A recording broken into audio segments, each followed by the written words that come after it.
I want to be the #1 premier Yeet podcast. Yeah, in we this have space, to be. bro. We have to be like, fuck every. I'm gonna say that, fuck every other podcast that has ever mentioned Yeet. We are coming for the top Yeet podcast. Yeah. If y'all.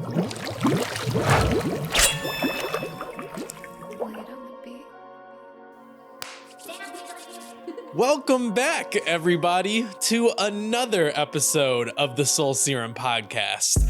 I am your We Are Not the Waynes host, Clay Bonine. We are not the Waynes. I am joined by my shawty real fine as she go to college co-host Tanner Mavis. Shout out Clappers. Shout out Clappers, man. That video's got like a million and some. Is it 2 million now? 2 million. Good Lord, that is great. Welcome back, everybody, to the Soul Serum podcast. Before we get into our topics today, I got to remind you all, as always, follow us on Instagram and Twitter at Soul Serum.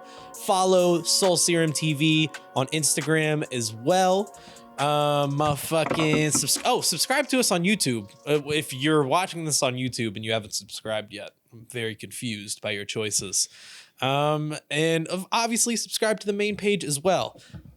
I'm tired of that. I don't want to promote anymore. I'm tired of the plugs. You know what I want to talk about today, as this is our last podcast of the year of 2021.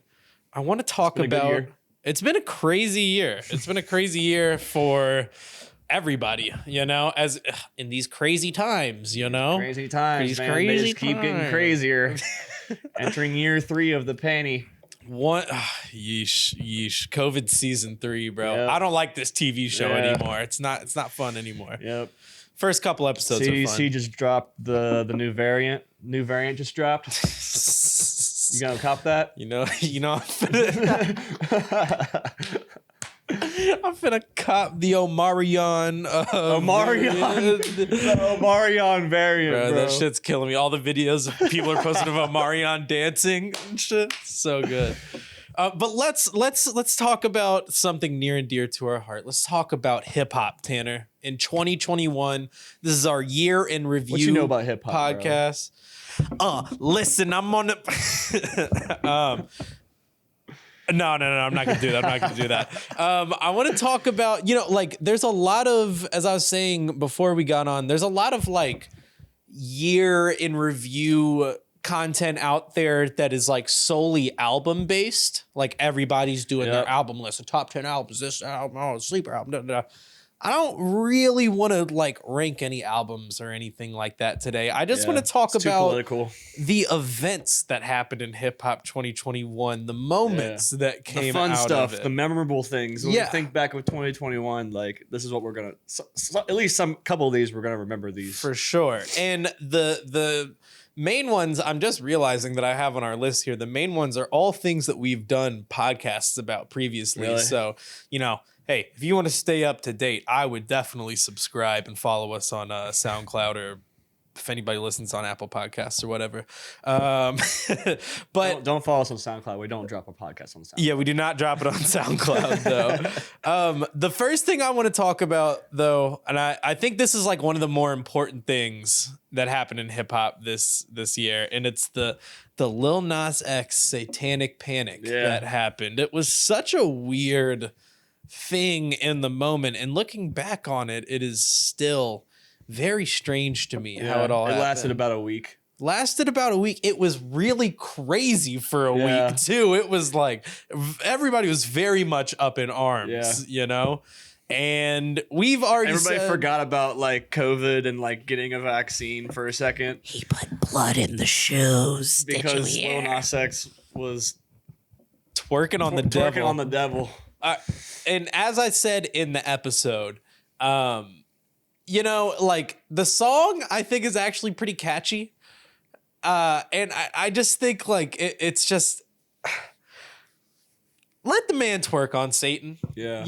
Like what? Like when we look back on this in a couple of years, I feel like we're going to be like, man, that was a really bold statement by Lil Nas X. It's low-key iconic. It's very iconic, I would say. Like Lil Nas X's like vision and just like overall like ideas, especially for his music videos, is like probably one of the better like talents as far as creative direction goes from an artist that I've seen in a long time. At least the most polarizing. I would say he probably has some of the best direction as far as like artistic vision and imagery go today. He crosses like and tugs the controversial line without it being like, you know, just outright like disrespectful and offensive to like others. Yeah. You know what I mean? And like, or like act like ensuing like violence. You know what I mean? Like it's like he said, he obviously the man is gay. He's of a person of color. Mm-hmm.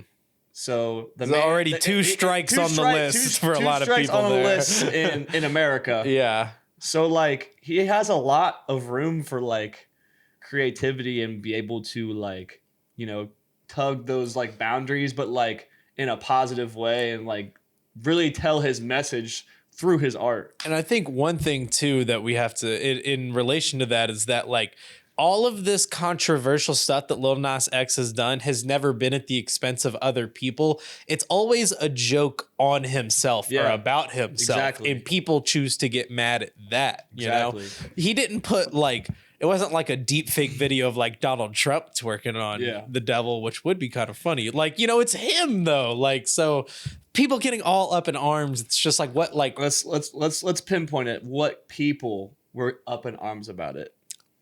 White Christians. I come from that background. And I love my people, but it's like, come on, we gotta do better. This is like, he's just proving his point. If you all get up in arms about it. The final note that I have on it is that it's like a classic case of like, y'all want to put all this energy into this? Yeah. Like, is there not other issues at hand that maybe we could focus on and try and be constructive about? And y'all want to get mad at this gay black dude for twerking on the devil? Why are y'all even worried about it? Like put... You know, I just wanted to point that moment out because I thought that was one of the like. Yeah, it was. It's gonna be an iconic moment, like you said. And Trevor Lawrence, I remember when he tweeted about it or something like that before. I think he got drafted or was about to get drafted. He was just tweeting about it, and like it got like so much attention because he's like the white Christian quarterback, blonde that, like, hair, the blue SEC, eyes, like, beautiful long flowing hair. Yeah, like people just love him, and he was like one of the main ones to like really like say something about it. And like when I think of this, I think of Trevor Lawrence because he tweeted that. And now Trevor he plays for Lawrence, the fucking 2-12 Jaguars. Oh Jesus Christ! Hey, Urban Meyer. Urban Meyer. If you want to get some thoughts show the same energy, bro. Urban Meyer is cheating on his wife at a bar, getting a lap dance, but you're getting mad at Lil Nas X for twerking on a 3D rendered Satan, bro. Come on, man. I gotta be honest with you. Show the same energy. I would not have thought that we were going to bring up Urban Meyer on this podcast today, but I'm glad we did. Let's move on here. Another moment that I want to talk about that we did some podcasts about, 2 of them to be exact, were the DONDA listening events. We'll talk about notable album drops a little bit later, but I'm talking about the lead up to DONDA and what Kanye was doing inside of the Mercedes-Benz Stadium. Before we cut the mics and the camera on our resident Kanye stan, John Buchanan, behind the camera there, said that this was the greatest album rollout of all time. And I don't want to necessarily give it that title yet, but it was definitely like nothing I had ever seen before. Yeah. And it definitely worked in building hype for this album. Yeah. Like, for us to not really have music Kanye for so long, and we hear of this album, and we've heard about the name Donda, the album, for a while. Now. For some years, I feel like. Yeah, like definitely. Donda, and then what was the other one that was supposed to drop? Yandi. But then right. Jesus came through and did the laundry. Oh, bars, Kanye. But no, yeah, we definitely had heard about this for a couple of years, and finally we get it. And it's like, you know what was really interesting about the listening events for me was it was like we got the album early twice. or 3 times or whatever it was. It was 3 of them, right? It was like 3 separate showings. Yeah. We got the album early 3 times, and he was working on like the demos, and the songs would change and whatnot. I can't really ever think of an artist like letting us behind the curtain like that on such a grand scale. Yeah. It's one thing to be tuned in with your artist and be on an Instagram live when they're like playing a song honestly, in the background. I think my favorite part of the whole thing was like Kanye sleeping in the Mercedes-Benz Stadium and like having a security camera down there and just like lifting weights down there. Like Lil Yachty would like show up, and like Fabio Foreign would like random ass people would show up. And Steve Lacy's just like sitting in the corner or whatever. Yeah, like, and we have no idea like what the album's gonna sound like, who's gonna be on there yet. Like, oh, I guess Fabio's on the album. Like, oh, I guess Lil Yachty's on the album. Like Roddy Ricch. We're just like all these guys have to be on the album if they're there, just chilling. I hit the gym, all chest, no just legs. The thought of Kanye like sleeping overnight and he having was dead ass sleeping there. Yeah. Like it's like not a gimmick, it's not a joke. No. Kanye had a bed and clothes. It looked like a dorm room, like a college dorm room. Like it was awesome, bro. That was my favorite part about it. I think my favorite part, honestly, was all right, I'm gonna say it anyway. This is like not the right answer, but my favorite part was the spiky jacket. The fucking jacket was so sick, dude. And it was such a let me expand on this a little bit. Not just the spiky jacket, but the aesthetics and the fashion of Kanye all black through these listening events. It's very dark, it was very industrial, and just like after not seeing him like this for so long, and he comes back and just like ropes me right back in. Yeah. He's like, come on back in. I'm dropping another great album. And I'm like, okay, Kanye, thank you. Like he really did. I feel like, I don't know. I never doubted that he wasn't gonna drop like another great album again, but like with everything going on like politically and him running for president and like the last the 2 controversy albums of him like him and Trump and like all this shit going on. There's a lot of like bad talk about Kanye as far as like it felt like it. I feel like I can't speak for like black people, but like hip hop in general and like the fans overall, it felt like he kind of betrayed and like went away from the Kanye that we know and love. You know what I mean? But like for him to come back and bring all the most like fire, like poppin' relevant artists and producers and bring them into one album, but also streamline that same like gospel and like Jesus is King type of vibe, but like in a hip hop way was like it's everything that I wanted, to be honest, for that moment. And I you touched on something that I wanted to mention too, is the fact that he got so many young up and coming. I don't even want to say up and coming, but like newer artists in the game on his album. Like when I looked at the feater list this morning and I was like, holy shit, I didn't realize that it was this many people. Like it's crazy to show the like impact and imprint that this man Kanye West has on and still modern day hip hop. The ear that he has to this day. Like Facts. he's still tapped in, bro. Speaking of being tapped in, do you think Kanye's tapped in on the SoundCloud resurgence that we experienced this year? This was by far and away, to everybody who replied to the Instagram story when I was asking about their favorite events of the year. This by far was the thing that got said the most, was the underground having this resurgence, people like Sofago really blowing up, and then we have kind of like the Cash Tommy, Baby Santanas who were popping up too. It was really Sofago and SSG Kobe kind of took off at first. Fago got signed by Cactus Jack in like March, or February or March, and then around like late March, April, the Yeat thing started. Like Sorry About That dropped, and that kind of like Sorry About That was bubbling. Sorry about that. Really took over sound. Sorry about really that. took over TikTok was the Sorry About That, and it was just a Yeat summer. Like it really was. It was just the Yeat summer. The resurgence of SoundCloud was definitely like one of my favorite moments because that's just like my taste and like my scene and how I fell in love with like underground music. We wouldn't be sitting here if like all of us didn't like fuck with that scene that whatever year you got involved and like started listening to underground SoundCloud artists, whether it was 2014, 15, 16, whatever year, like to see it come back and like people talk about SoundCloud is dead, like what's the next thing? It had like, I don't want to say it had like a lull.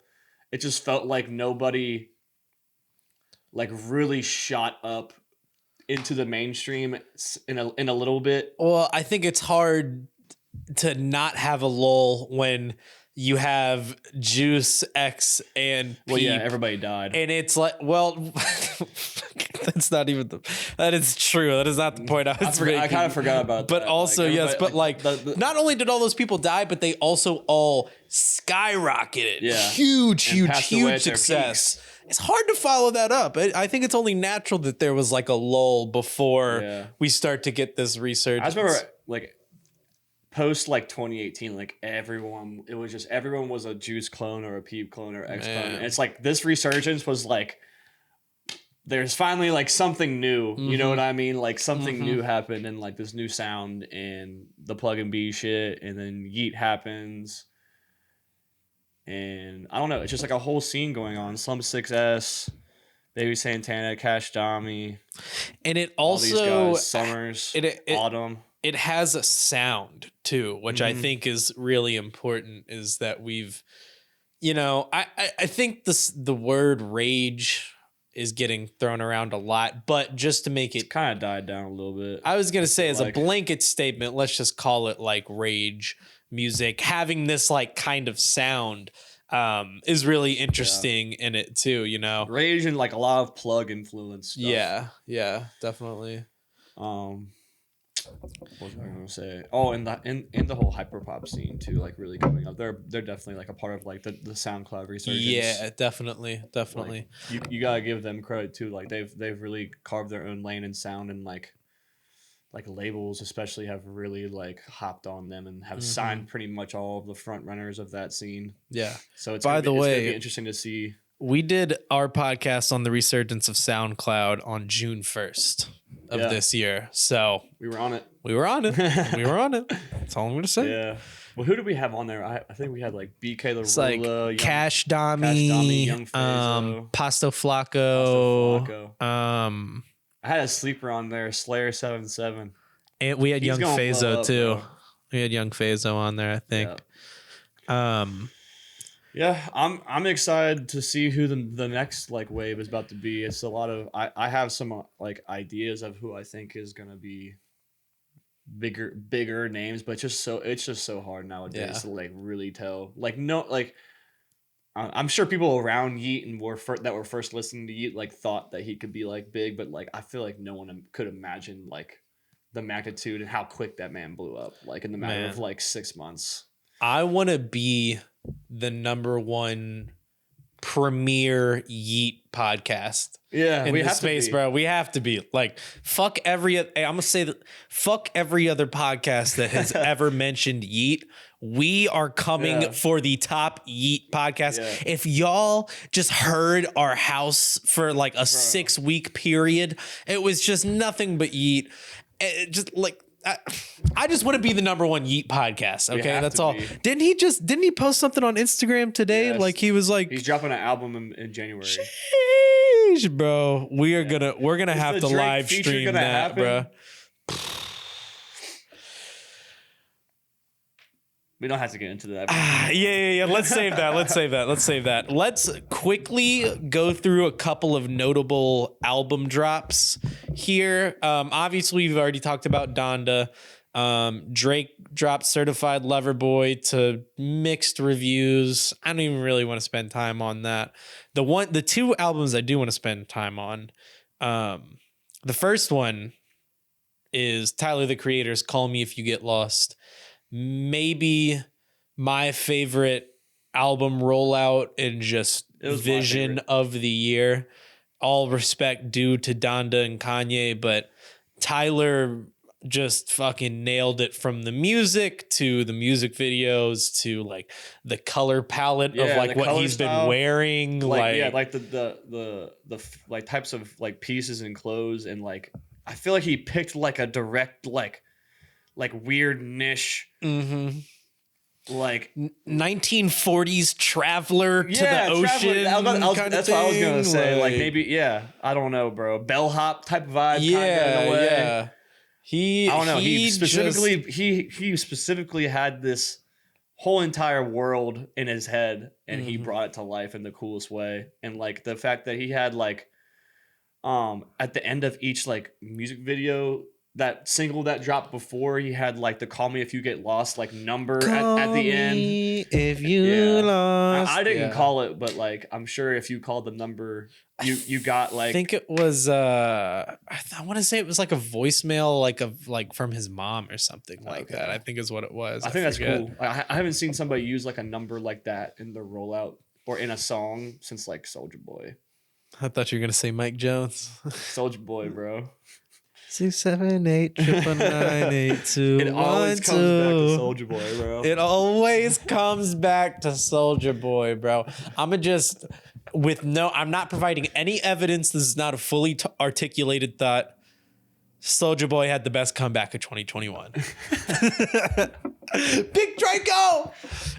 Let's also last comment on the Tyler album. Earlier I said I think Lil Nas X has one of the best like creative visions and directions for his releases.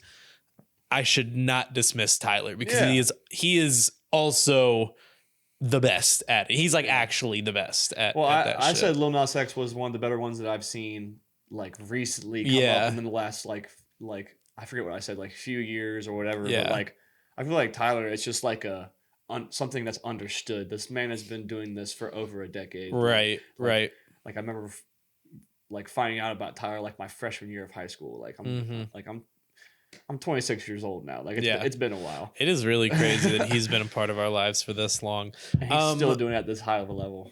Let's talk about another album that dropped this year, Baby Keem's Melodic Blue. This is an album that an album comes along every once in a while and makes me feel like this, where it's this newer artist who, you know, that the potential and the promise is there. You know, you see it in earlier works, and then they start kind of moving towards this grand sort of like masterful album. And not that this is like a masterpiece or a perfect album, but for a debut album to be this, it's very polished. Yes. Baby Keem really shocked me with this, because I knew I was gonna like the album, like he's very versatile. But he very versatile. Like he almost has like different like characters that he does with his voice and that he displays in the production. He did production on like everything except for 2 of the songs on the album. Like he's a guy who just has unlimited potential, and I can't wait to see what he does next. Yeah. I mean, him and Kendrick linking up was a very big moment this year. I think the Kendrick verse was like dummy viral. Oh man, yeah. Like his verse what was in the video. Crazy is like, so we get Family Ties as the single, and it's the first time we've heard Kendrick in years at this point, and we're like, holy shit! Everybody stop the fucking presses! Kendrick Lamar is back, and you know we like react to it crazy, and we're like, thank you, Kendrick. You're the best. We love you. And then the album drops and we get a surprise Kendrick feature on Range Brothers. Yeah. And he's wilding. Yeah. Top of the morning. Let's get this. Like, and we're just like, it was such awesome. What a great moment, man. Like because Kendrick gave us Family Ties and we were full. We were patting our bellies. We were like, that's all the Kendrick I'll need for this year. Don't worry about it, Kendrick. And he gives us something else.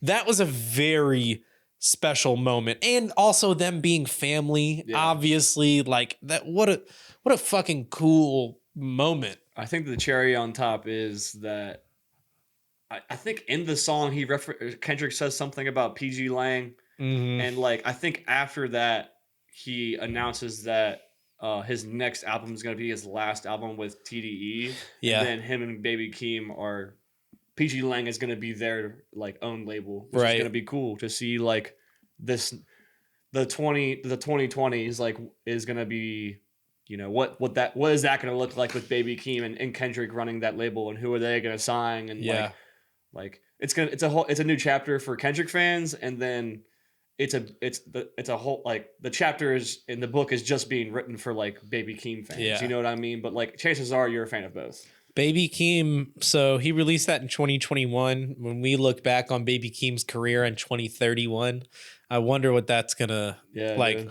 Looking back and being like, damn, this is what he gave us 10 years ago was Melodic Blue. Like, when did Good Kid, Mad City drop? Was it 2012? Yeah, 2012. Damn, so next year will be 10 years. So that's what basically it will be like in 2031. Wow. Like Melodic Blue. Damn, you just fucked me up with that one. Wow. Yeah. Good Kid, Mad City is about to be 10 years old. Bro, okay, look, all right. Love Sosa. I'm going to put a pause on the 2021 look back for a second. Is it not crazy that we have now been listening to this kind of music for long enough that we can not only look back and reflect on some of the stuff that we liked in our younger days, but we're getting to the 10-year anniversary of some of what I would consider the most important music that dropped in my adolescence, like the 2011 to 2014 range, like very, very important for my taste. Same. You know, like, and it's just 2012 crazy. was a big year. It's crazy that we're about to be on the 10-year anniversary of all that, bro. Oh, it's about to be 10-year anniversary of Love Sosa. Chief Keef, bro. Let's talk about one more thing before we leave, because every year, not just in hip hop, but just in culture in general, something happens, a new talent pops up where everybody's like, I'm not too sure about that. And this year, it was the Island Boys. Yep. What the Island Boys are a perfect example of like on my Instagram Explorer page in 2026 when it's like, remember 2021? It was crazy. What about these guys? And I'm gonna be like, oh yeah, the Island Boys. Like, what a bunch of freaks. Like, I just can't believe that these dudes are going to have a spot in my brain. Yeah. These fucking guys. They did it. Is the Island Boy freestyle still on Spotify, just the audio of that TikTok? Like, they haven't actually made the song, I don't think. Why haven't they? Like, dude, great question. Cause I'm an island boy and I've been trying to make. Oh, I'm an island boy. I'ma just island boy. I'ma just island boy. I'ma get key white boy. Bro, it is just the audio of the TikTok. You ain't just saying no. Cause I'm on the topic. I'm an island. Let's see. Bro, almost 2 mil. Almost 2 million. Oh, wait, hold on. Is this? Oh, they made a song. Oh, is this the song? I'ma keep it on my island. I might cut this part, but I gotta listen.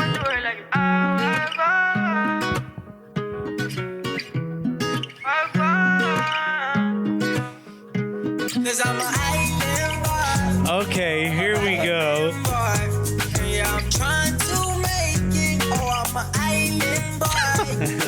Okay, updated. They have made a song. If I'm on the beach, I would listen to it. I would. If I was in the Caribbean right now, I would. I'd be someone listening hit to on a yacht right now. Get away from this cold weather in Cincinnati. Little umbrella on your drink. Yeah, you know? You dig what I'm saying? Sipping a pina colada. Oh my god. Is there anything else that you want to touch on for 2021? We obviously could have gone like a lot deeper and talked about a lot of other things, but I know we already talked about Yeet, but we didn't specifically talk about Drake and Yeet linking up. Because the best part about growing up today with the internet and Instagram and social media, I know it has its issues. We all know, but the best part as a music fan is that we get to watch this shit unfold in real time. Right. So the Yeet starts blowing up in the underground. He gets all these underground cosigns. Everybody's fucking with him. He gets a SoundCloud's meme. having a fucking moment. He's him and Fago and all these artists are carrying the underground scene, put it on the back. Drake, who Drake is tapped the fuck in as usual, sees it happening. One, at first he follows Yeet. That was big news on Instagram pages and shit. He follows Yeet. 1, 2, he posts a picture of his car or some shit or a video, and Sorry About That was playing in the background. Sorry about that. And then 3, Yeet posts a video snippet or a picture of him in September's Rich, and he says 6 Twiz, or he comments 6 Twiz or something like that, like Drake and Twizzy and Drizzy. I forget what the fuck he said, but he commented on his picture, and then a week later, Yeet and Drake flick up, and it was a link up. I think Yeet showed up to some sort of listening party or OVO party of some sort. I'm not exactly sure, but it's Yeet. They're both holding a double cup and just posted up. I'm just dude, we watched this happen. Yeet went from nothing to something so fast, and it was amazing to watch unfold, because we're all big Yeet fans in this house, and we're also Drake fans, and it was just, cool to see that link up. And if the Drake feature is on this Yeet album that's coming out in January, yeah, he's out of here. He's out of here, bro. He's going up. He's going up, bro. Now, I'm not going to be, handing out any links or anything, but there is some, archival and leaked Yeet stuff out there that if it's fully mastered and on the album, fire. He might be out of here with or without Drake. Yeah, for true. real, bro. Man, you are now tuned in to the #1 Yeet podcast on the motherfucking planet. The Soul Serum podcast. Well, let's wrap it up there, man. Let's wrap it up on Yeet. You not my Twizzy, not my bro. This might be my last song. Whoa. Feel like I'm dying on the edge. Whoa. And I'll let you know. Why does he sound like that, bro? I love it, but why does he sound like that? I'm telling you, I tweeted crazy. this a while ago. We need to hear Yeet and the guy that made the Chocolate Rain song on a fucking song, bro. Somebody needs to put that. Tay Zonde, tap in, bro. Tap in with Tay Zonde. Tap in with Yeet. Sorry about that. Thank you, everybody, for listening. I hope you all had a Merry Christmas or a Happy Hanukkah, Happy Holidays, whatever you celebrate. I hope everybody has a good New Year's. Yep. We will see you all next year. Follow us on Instagram and Twitter at Soul Serum. Follow the TV page. Motherfucking subscribe to us on YouTube, main page, TV page, all of that shit. Yep. And here's to a good 2022. Here's to a great 2022. No cap. And stream Yeet. And stream Yeet. Yeet, let's manifest right now. Yeet on the podcast in 2022. We're getting that Yeet interview next year, bro. I'm going to put a bell in right here. All right. Thank you, everybody, for listening. As always, I am your host, Clay Bonine. I'm your co-host, T Mavis. And we will see you all next year. Oh, deuces. Sayonara.